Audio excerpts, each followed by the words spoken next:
नमस्कार दोस्तों, मैं जेक्यू मीडिया से जावेद पठान।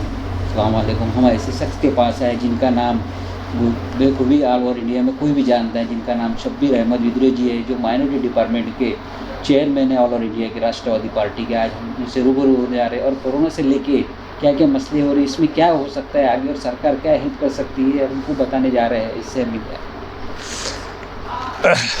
नमस्कार दोस्तों, हमारे भाई का सवाल है कोरोना और कोरोना के बारे में सरकार क्या कर रही है, सरकार से कैसे क्या होगा और इस बीमारी से कैसे हमें मुक्ति मिलेगी। मेरा पहला ये है कि कोरोना एक जीवाणु है, कीटाणु है और ये ऐसा कीटाणु है जो फैल गया है मगर दिखता नहीं है, जिसका कोई अभी दवा नहीं है। पहली बात तो ये है कि आप ये जान जाइए कि किसी भी बीमारी से लड़ने के लिए आदमी के अंदर शारीरिक मजबूती से ज़्यादा मानसिक मजबूती की आवश्यकता होती है। और हमारे भारत के अंदर मीडिया ने कोरोना का भय इतना बढ़ा दिया है कि आदमी मानसिक रूप से इस बीमारी से लड़ने के लिए तैयार नहीं है।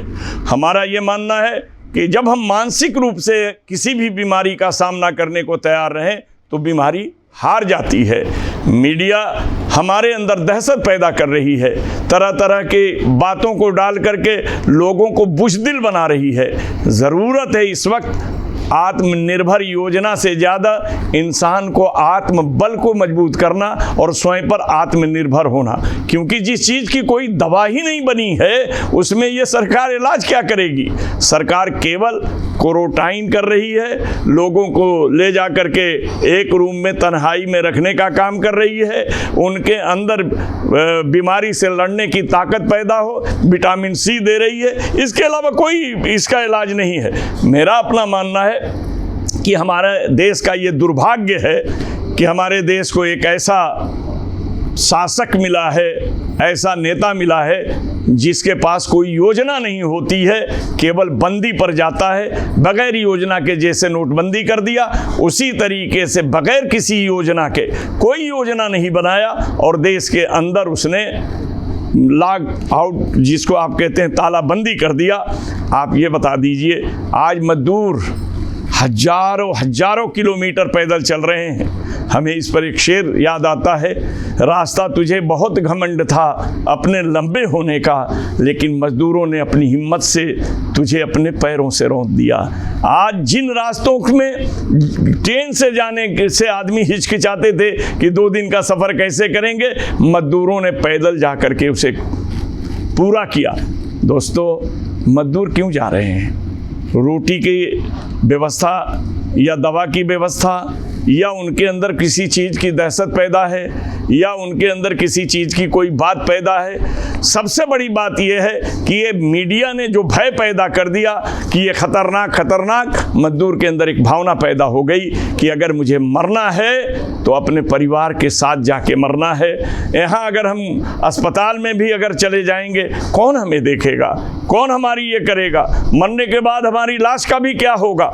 ये सारे भय, ये भारत की संस्कृति में एक चीज़ है कि हर आदमी मरने से पहले अपने परिवार में रहना पसंद करता है। यही नहीं, यहाँ के डॉक्टर कह देते हैं कि अस्पताल में मरने से पहले ले जाइए, घर पर इसकी सेवा कीजिए, अब इसके आखिरी वक्त आ गए हैं। तो ये मीडिया द्वारा पैदा किया हुआ भय और ये घोषणाबाज केंद्रीय सरकार जो है, वह लोगों के अंदर कोई व्यवस्था नहीं, कोई योजना नहीं।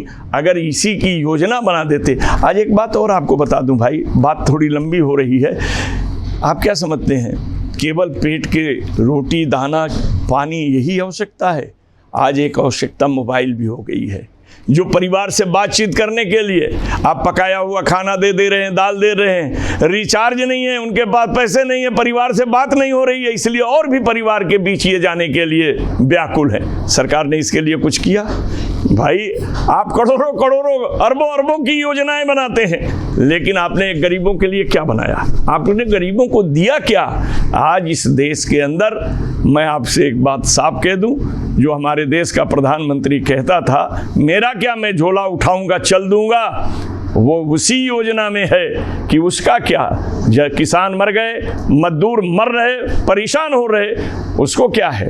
वो तो जो भागोड़ों का कर्जा माफ कर रहा है, वो लोगों को सुविधा देने के बजाय लोगों को कठिनाई में डाल रहा है। आपको जानकर ताज्जुब होगा साहब कि आज 60 दिन से मध्यम वर्ग के लोगों की दुकानें बंद हैं। आज उनकी ज़िंदगी का पूछिए। मेरा कहना है, जो रोज़ खोद कर कुआं पीता है पानी, उससे पूछिए। बिला रोटी की मर गई जिसकी नानी, उससे पूछिए। वर्ग समूहों के सरदारों, बैठो और विचारो। बंद अगर करना है तो देश के अत्याचार को बंद करो, दुराचार को बंद करो, महंगाई को बंद करो। लेकिन तुमने तो घरों के अंदर इंसान को भयभीत करके बंद कर दिया है। और आज के लोग कहने लगे हैं कि आपको कोरोना के साथ ही जीना होगा। तो सोचने की बात है कि जिसके साथ हमें जीना होगा उसके साथ तो मुझे सोबत में रहने भी तो दो। फिर ये लॉकडाउन की ज़रूरत क्या है?